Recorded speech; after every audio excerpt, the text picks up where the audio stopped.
아니하고 귀한 것 구별하여 주님 앞에 봉헌합니다. 이 예물 연락하여 주시고 사용되어질 때마다 때를 따라 두시는 하나님의 은혜가 우리 가운데 풍성함을 이루어갈 수 있도록 은혜를 도하여 주옵소서. 또 출타 중에 있는 성도님도 기억하여 주시고 또 이번 주에 출타하시는 성도님도 하나님 기억하시고 그 가정을 축복하여 주시어서 아름다운 만남, 많은 하나님의 믿음의 추억들이 만들어지는 복된 시간 되게 하여 주옵소서.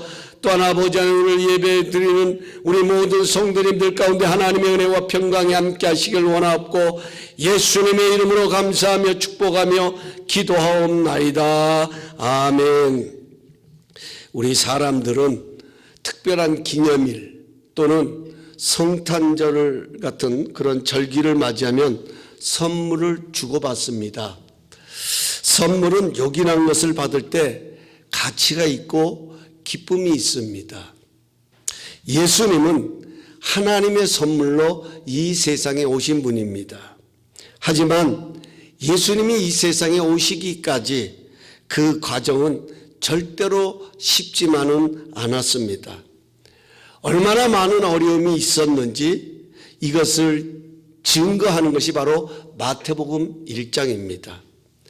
그래서 어떤 분들은 마태복음 1장을 읽으면서 무슨 성경이 낳고만 쓰여 있냐고 농담조로 이야기하는 사람들도 있습니다. 하지만 이것은 성경을 몰라서 하는 표현입니다. 예수님은 하나님의 아들이라고 해서 어느 날 갑자기 이 세상에 오신 분이 아닙니다. 얼마나 많은 과정을 통해 이 세상에 오셨는지 그리고 그 과정이 얼마나 험난했는지를 잘 설명해 주는 것이 낳고의 역사입니다. 자녀를 낳아보신 분들은 낳는 것의 고통이 얼마나 큰지를 너무나도 잘 압니다. 어떤 분은 산고의 고통이 얼마나 컸던지 이를 악물고 참다가 이가 망가졌다는 이야기도 들었습니다. 쉽게 저절로 태어나는 생명은 없습니다. 아무리 제왕절개를 하고 태어난다 해도 산모의 배를 찢어야 하는 희생이 있고 아픔이 따르는 법입니다. 그렇다면 예수님은 어떻게 이 세상에 오셨나요? 오늘 성경을 보면 예수님의 탄생의 이야기는 아브라함이 이삭을 낳고에서부터 시작합니다. 우리가 잘 아는 것처럼 아브라함은 이삭을 낳기 위해서 25년을 기다렸습니다. 그것도 100세가 되어서야 얻은 아들입니다. 사람의 능력으로는 이미 포기했어야 하는 그런 아들이었다 하는 것입니다. 하나님의 종적인 능력으로 얻은 아들이 바로 이삭입니다. 하나님의 사랑의 능력이 인간의 모든 상황을 넘어서서 이 모든 일을 이루어 가셨다 하는 것입니다. 뿐만 아닙니다. 예수님의 족보에는 예수님의 어머니 마리아를 빼놓고 4명의 여인이 등장을 합니다. 이 성경이 기록될 당시에는 여성 비하의 사상이 지배적이었습니다. 여러분이 아시는 것처럼 사우디아라비아도 최근에 가서야 여성들이 운전을 하게 되었고 극장을 갈 수도 있었게 됐고 또 공연이 열려지는 것을 보게 됩니다. 여성은 취급을 받지 못했어요. 죄송한 표현이지만 인정을 받지 못했던 그런 시대였다 하는 것입니다. 이런 여성들이 족보에 기록된다고 하는 것은 정말로 상상할 수 없을 만큼 엄청난 일이었습니다. 그런데 예수님의 족보에 2절에 가서 보면 다말이라는 여인, 5절에 가서 보면 라합이라고 하는 여인, 또 룻이라고 하는 여인, 또 6절에 가서 보면 우리아의 아내 밧세바라고 하는 여인의 이름이 올라가 있습니다. 특별히 이들은 모두가 이방 여인이었습니다. 이방 여인이었다는 말은 하나님을 떠나 살았던 사람들이라는 거예요. 하나님과는 관계없이 살았던 여인들이었습니다. 거기다 이들은 모두가 슬픔과 수치를 갖고 있는 상처를 입은 여인들이었습니다. 다말은 장녀로 분장해서 시아버지 유다를 유혹하여 베레스와 세라를 낳았습니다. 또 라합이라고 하는 여인은 기생이었습니다. 당시의 기생은 창녀같이 여겨질 만큼 아주 천한 직업이었습니다. 또 룻이라고 하는 여인은 이방 여인이었지만 하나님을 믿는 가정에 시집을 와서 결혼 생활하다가 일찍이 남편을 잊게 됩니다. 하루아침에 과부가 된 것이죠. 어머니 시어머니 나오미를 따라서 유다 베들레헴에 왔다가 이삭을 주우러 나갔다가 보아스를 만나서 새로운 가정을 이루게 된 여인. 그러나 이 여인에게도 아픔이 있었습니다. 또한 6절을 보면 다윗은 우리아의 아내에게서 솔로몬을 낳았더라 이렇게 기록하고 있습니다. 여기 우리아의 아내가 누굽니까? 밧세바입니다. 솔로몬의 아버지는 다윗입니다. 하지만 엄마는 우리아의 아내였던 밧세바였다. 성경은 그렇게 표현하고 있습니다. 뭘 말합니까? 다윗의 잘못된 불륜의 관계를 통해 태어난 아들이 솔로몬입니다. 여기서 우리는 성경의 진실성을 발견하게 됩니다. 지금 누구의 족보냐면 예수님의 족보예요. 여러분, 솔로몬이 태어날 당시 이때는 이미 우리아는 이 세상 사람이 아닙니다. 이미 밧세바는 다윗의 아내가 되어 있었습니다. 그렇다면 다윗과 밧세바에게서 솔로몬을 낳고라고 이렇게 표현해도 틀린 것은 아닙니다. 그런데 이 마태복음을 기록한 마태는 우리아의 이름을 넣어 우리아의 아내라고 밝히고 있습니다. 아무리 예수님의 족보라고 해도 우리 밧세바는 우리아의 아내였음을 밝히고 있다 하는 것입니다. 예수님은 이런 가문을 통해서 이 세상에 오셨습니다. 여러분, 하나님의 사랑은 명문 가문에만 드러나는 것이 아닙니다. 훌륭한 가정 속에 족보를 가진 곳에만 하나님의 사랑이 나타난 것이 아니라는 것입니다. 예수님께서 하나님의 선물로 이 세상에 오신 것은 딱 한 가지입니다. 나는 의인을 부르러 온 것이 아니라 죄인을 부르러 오셨다라고 말씀하셨습니다.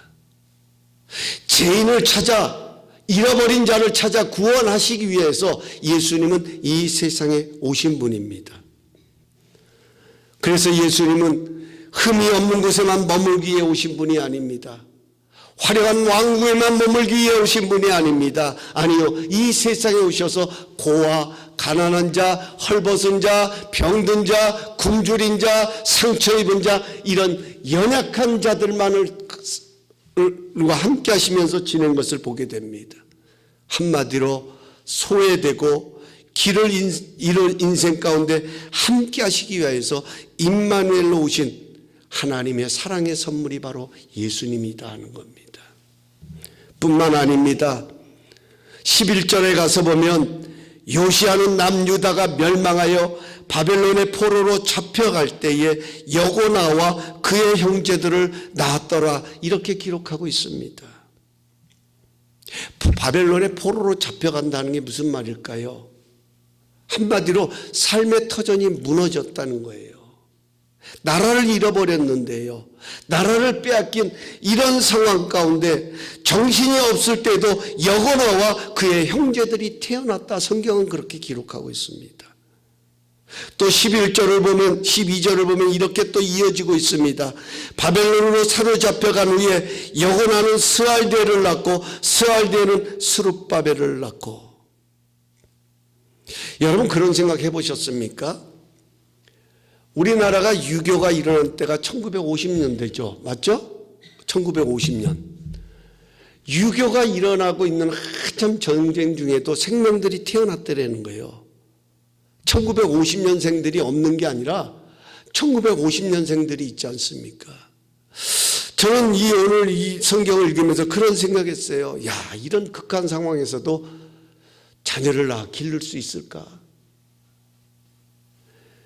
요즘 전 세계적으로 이 자녀를 낳지 않아가지고 참 고민을 하잖아요.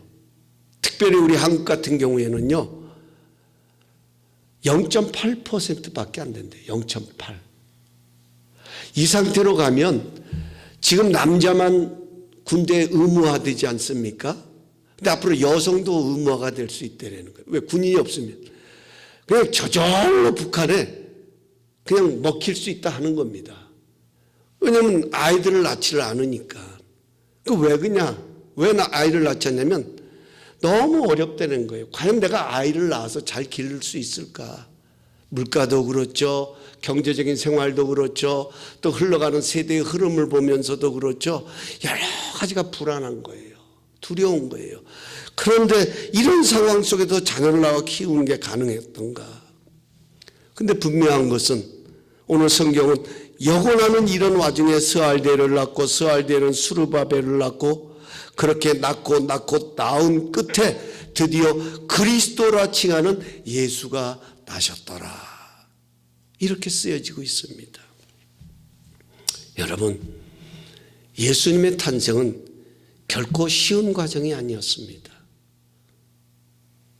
예수님의 이 어려운 탄생의 과정부터 우리에게 주시는 하나님의 메시지가 있다는 겁니다. 예수님의 탄생은 그 어떤 것으로도 막을 수 없는 하나님의 사랑의 이야기입니다. 이게 바로 예수님의 탄생 속에 담겨있는 신비함이다 하는 것이죠. 참으로 많은 상황들이 일어나고 있었지만 그 가운데서도 하나님의 사랑은 멈추지 아니하고 계속 이어졌던 것입니다. 더 기가 막힌 것은 마리아가 예수님을 잉태했을 때의 상황입니다. 예수님의 어머니 마리아는 성령으로 예수님을 잉태했습니다. 그것도 처녀의 몸으로. 남자를 알지 못하는 그러한 처녀의 몸으로 잉태를 한 것입니다.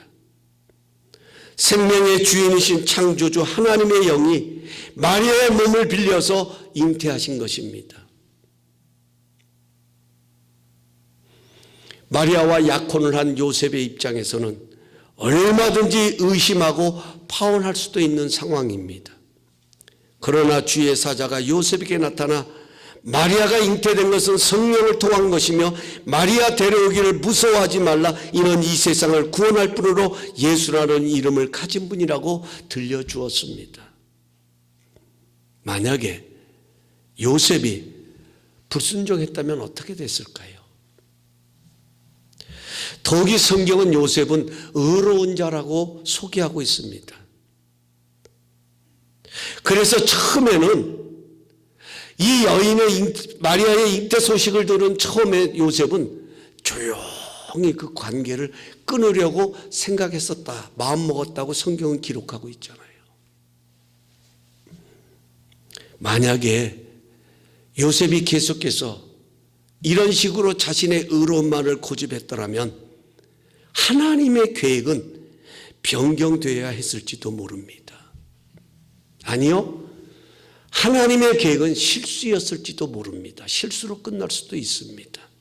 하지만 이 세상을 사랑하시는 하나님의 사랑이 더 강렬하셨기 때문에 요셉의 마음을 성령님이 움직이신 것입니다. 그렇습니다.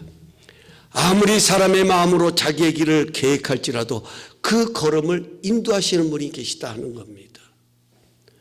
잠언 19장 21절의 말씀처럼 사람의 마음에는 많은 계획이 있어도 오직 여호와의 뜻이 완전히 서는 것입니다. 어떤 상황도 어떤 모습도 하나님의 구원의 계획을 막을 수 없는 것입니다. 이것은 진리입니다.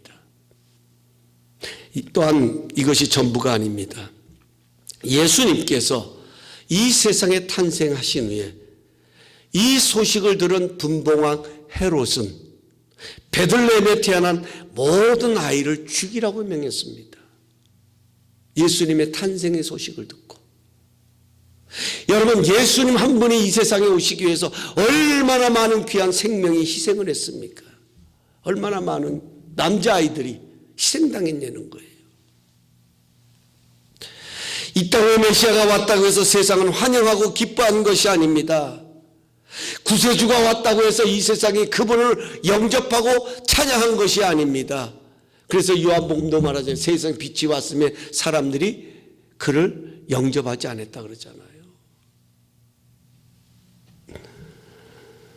예수의 탄생을 막고 방해하는 세력도 있었습니다. 그러나 하나님의 사랑은 막을 수가 없었습니다. 이 세상을 구원하시고자 하는 하나님의 사랑은 누구도 막아설 수가 없었습니다. 오히려 하나님은 요셉과 마리아를 피신하도록 인도하셨습니다. 사랑하는 성도 여러분, 무엇이 우리를 죄와 사망의 권세에서 우리를 구원할 수 있습니까? 무엇이? 부귀영화가 우리를 죄에서 구원할 수 있나요? 세상의 학문이 그토록 자랑하는 세상의 그 어떤 것들이 죄와 멸망에서 우리를 건져낼 수 있냐는 것입니다. 아닙니다. 모든 것을 가져도 죄의 문제가 해결되지 못하면 죄 가운데 멸망하는 것입니다. 세상의 그 무엇으로도 우리를 구원할 수 있는 것은 없습니다. 우리를 삐뚤어진 하나님의 관계에서 건져내고 다시 회복케 하실 분은 오직 예수님 뿐이다 하는 것이죠. 예수님만이 오직 유일한 구원자이십니다. 하지만 사탄은 어떻게 하나요? 어느 날 예수님께서 제자들을 불러 모으시고 이렇게 말씀하셨습니다. 내가 얼마 안 있으면, 내가 며칠이 못 되면 내가 십자가에 달려 죽게 될 것을 예고하셨습니다. 하지만 베드로는 어떻게 합니까? 주님, 선생님, 그렇게 하지 마십시오. 절대로 그렇게 될 수 없습니다. 우리가 있는 한, 아니 다른 사람은 다 주님을 버려도 나는 주님 버리지 않습니다. 내가 있는 한 우리 예수님에게는 절대로 그런 일이 일어나게 그냥 두지 않겠다고 결심하고 예수님께 말합니다. 그러자 예수님께서는 베드로를 향하여 사탄아, 내 뒤로 물러가라. 네가 나를 넘어지게 하는 자로다. 네가 하나님의 일을 생각지 않냐고 사람의 일을 생각하는도다. 이렇게 책망하셨습니다.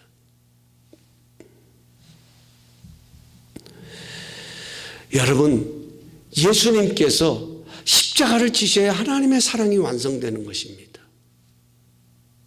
그토록 험난하고 어려운 가운데서도 이 세상에 오셔서 하나님의 사랑을 드러내시는 그런 선물로 오신 예수님, 그 사랑이 십자가에서 완성되는 것입니다. 예수님은 여기까지 이루시려고 이 세상에 탄생하신 것입니다.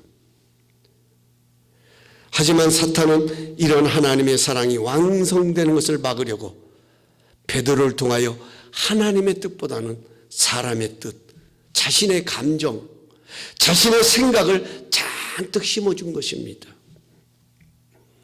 하나님의 일보다 사람의 일을 먼저 생각하게 하는 거예요. 이게 베드로만 있는 것이 아니라 우리에게 주는 영적 팁이에요. 그렇습니다. 내 감정, 내 의로움, 내 의지만 앞세우다 보면요, 하나님의 일보다는 내 일이 내 중심이 된다 하는 것이죠. 하지만 이런 가운데서도 하나님의 사랑은 멈추지 않았습니다. 그 어떤 사탄의 계략도 하나님의 사랑을 막아설 수 없었습니다. 그 어떤 죄도, 그 어떤 부족함도 하나님의 사랑에서 우리를 빼앗을 수 없다 하는 것입니다. 왜냐하면 하나님의 사랑이 우리를 강권하기 때문인 것입니다. 지금도 우리는 이 하나님의 사랑을 믿는 것입니다. 이것을 사도 바울은 이렇게 표현하고 있습니다. 다시 한번 띄워주시겠습니까? 로마서 8장 35절 39절 우리 함께 한번 읽어보십시다. 함께 봉독합니다. 사도 바울은 이 하나님의 사랑을 이렇게 표현합니다. 35절부터 시작. 누가 우리를 그리스도의 사랑에서 끊으리요? 환난이나 곤고나 박해나 기근이나 적신이나 위험이나 칼이랴. 기록된 바 우리가 종일 주를 위하여 죽임을 당하게 되며 도살당할 양같이 여김을 받았나이다 함과 같으니라. 그러나 이 모든 일에 우리를 사랑하신 이로 말미암아 우리가 자 37절 한 번만 다시 큰 목소리를 읽으십시다. 너무 중요한 거예요. 여러 가지 상황이 우리에게 찾아지만 37절 우리 시작. 그러나 이 모든 일에 우리를 사랑하시는 이로 말미암아 우리가 넉넉히 이기니라. 내가 확신하노니 사망이나 생명이나 천사들이나 권세자들이나 현재이나 장래이나 능력이나 높음이나 깊음이나 다른 어떤 피조물이라도 우리를 우리 주 그리스도 예수 안에 있는 하나님의 사랑에서 끊을 수 없느니라. 아멘. 아멘입니다. 아멘입니다. 그렇습니다. 그 어떤 것도 우리를 사랑하신 하나님의 사랑에서 끊을 수 없다 하는 것입니다. 여러분, 고난도요, 분명한 것은 이 고난조차도 하나님의 손 안에 있는 거예요. 하나님의 손 안에. 다시 말하면 우리가 만나는 고난도 하나님의 계획 안에 있기에 그 고난이 우리를 하나님의 사랑에서 빼앗을 수 없다 하는 겁니다. 막아설 수 없다 하는 거예요.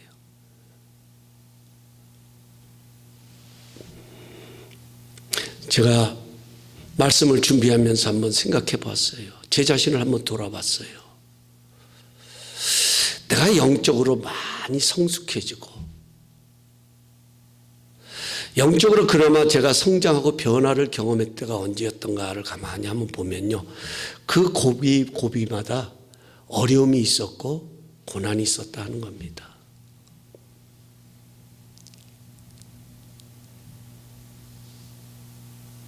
하나님께서는 그 어려움과 고난을 통해서 나를 정말 그 고난의 시간을 지날 때는요, 내가 하나님의 부르심을 받은 게 맞는가 하는 그런 갈등도 겪을 때가 있었어요.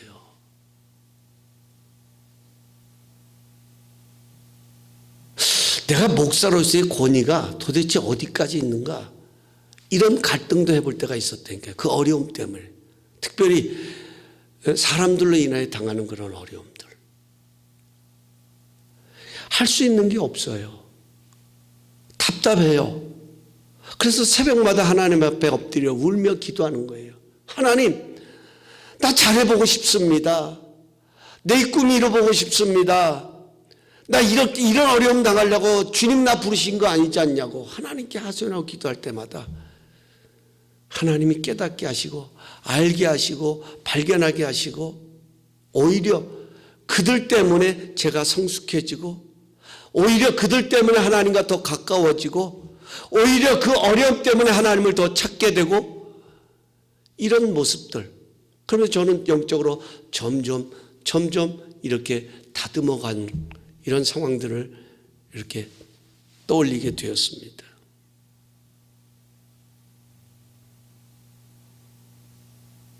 그렇습니다. 저는 지금도 믿습니다.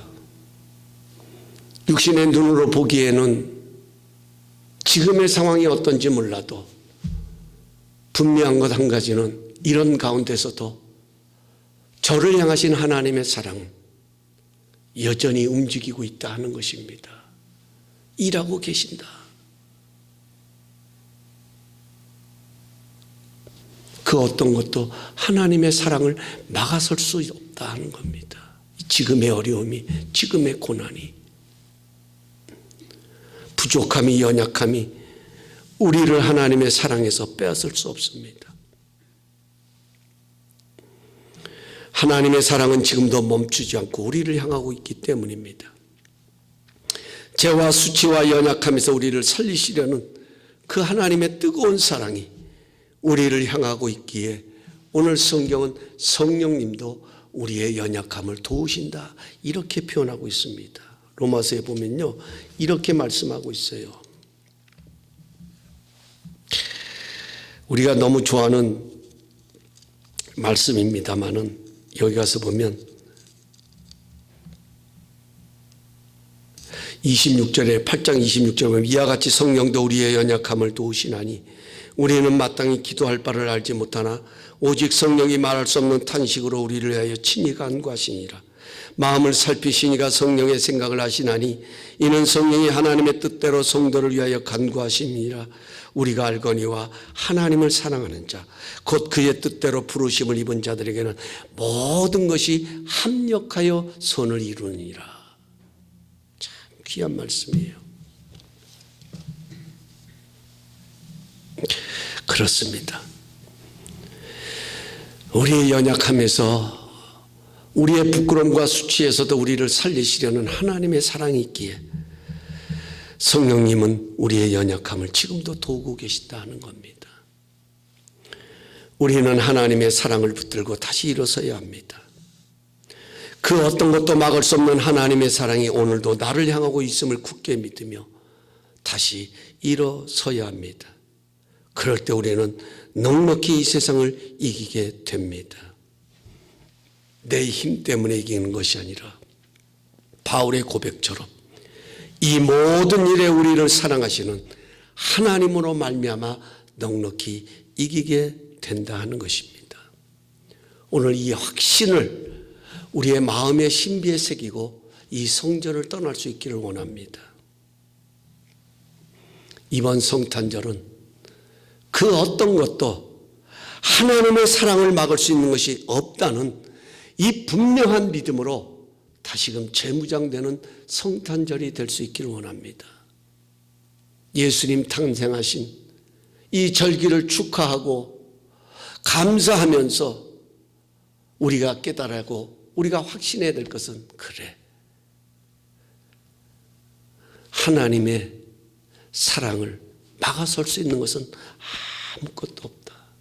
어떤 상황도 어떤 조건도 어떤 모습도 우리를 향하신 우리를 건져내시고 우리를 살리시려는 그 하나님의 사랑에서 막아설 수 있는 것은 아무것도 없다.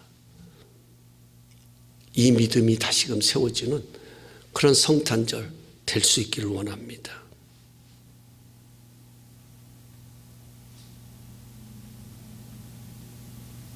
우리 다 함께 그 자리에 일어나셔서 주 사랑이 나를 숨쉬게 해 세상 그 어떤 어려움 속에서도 주 은혜로 나를 돌보시며